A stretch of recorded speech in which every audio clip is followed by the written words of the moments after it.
Tariff under CAFTA. Currently, the Central American countries are allowed to charge very high tariffs, limited only by World Trade Agreement's commitments. The average allowed tariff on agricultural products is Costa Rica 42%, El Salvador 41%, Guatemala 49%, Honduras 35%, and Nicaragua 60%. United States allows over 99% of Central American exports into the U.S. market duty-free. And this is as a result of the Caribbean Basin Initiative. Tariffs will be eliminated for all products, except sugar for the United States, fresh potatoes, and French onions for Costa Rica, and white corn for other Central American countries. Hey everyone, today we want to discuss a topic that is very important for the Central American region, and that's what is the free trade agreement between Central America and the U.S. For those who are not aware of what is CAFTA or the Central American Free Trade Agreement, this is basically an agreement that was signed in 2005 with the U.S. and it promised to eliminate tariffs and quotas within 20 years.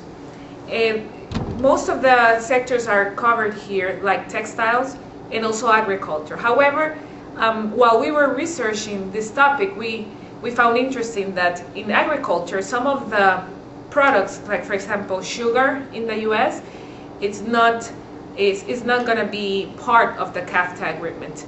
So we thought, okay, what other consequences could these subsidies in sugar could have for the Central American region? And looking at that, we look into the specifically rural farmers and what is the impact of the free trade agreement on them. So to start with, we want to show you what are the challenges. Some people are in favor, some people are against. We want to show you different points of view. And at the end, we want to let you decide which one do you think it's better. If it's better for Central American countries to have a free trade agreement, or they're better off without it.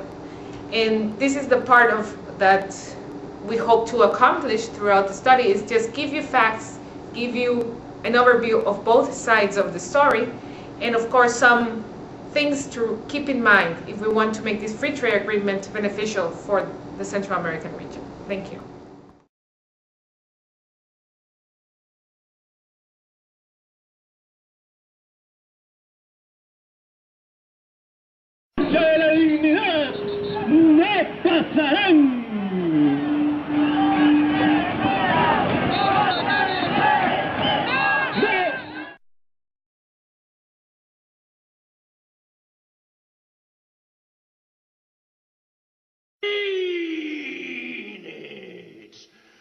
Drainage, Eli, you boy. Drain dry. I'm so sorry. If you have a milkshake, and I have a milkshake, and I have a straw, there it is. That's a straw, you see. Watching. And my straw reaches across the room and starts to drink your milkshake. I drink your milkshake. I drink it up. Don't bully me, Daniel. Accepted in the NAFTA experience what happened with the Mexican corn farmers when NAFTA got introduced was a complete catastrophe for the country. All the small farmers left their farms because they couldn't grow corn cheaply enough to compete with the imported corn from the U.S. Therefore, you had an urban migration, and not only urban into Mexico, across our borders into the U.S. too. And so, I mean, if the goal is to change things, change the structure of the economies by introducing cheaper goods and forcing people to change their occupation, that requires long-term structural adjustment. That requires strong educational policies within the countries in order to show people what alternative things they can do. And typically, countries in Central America don't have very strong social support systems, like Social Security and so forth. And so this issue of replacing subsistence farming with lower cost imported goods is and then also improving export farming is a major cultural and economic shift for the countries as I see it. So now that we have looked into some arguments against the Central American Free Trade Agreement, we want to look at what are some of the positive things that this free trade agreement can bring to the region. According to the World Bank, the CAFTA would increase and diversify exports. It's also an opportunity for integration of the region. And regarding the cheaper prices of products, it's important to remember that at the end this will benefit all consumers. And the last thing is, for example, it's important that this will be a chance for them to specialize in other sectors. For example, textiles, or even try to discover niche markets like fair trade.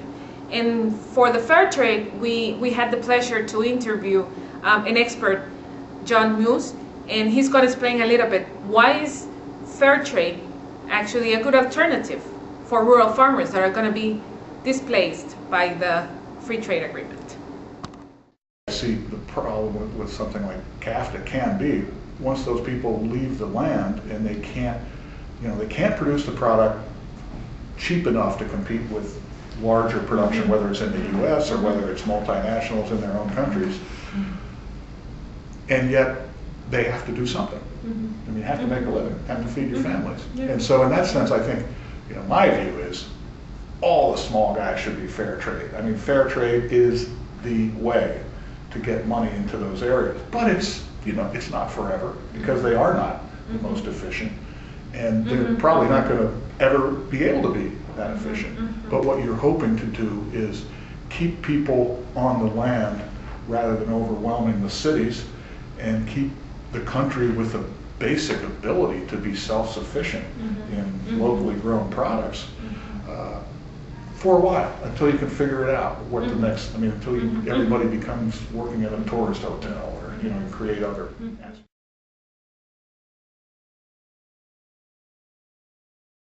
Regardless of the benefits and the consequences of CAFTA, it is important to note that in order for any free trade agreement to succeed, a complementary development agenda is needed.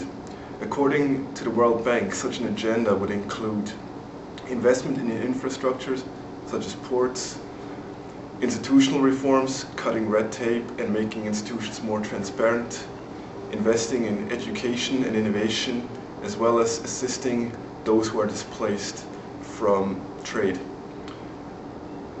Whether CAFTA was beneficial or had negative consequences for Central America is yet to be seen, as the agreement was only signed 3 years ago.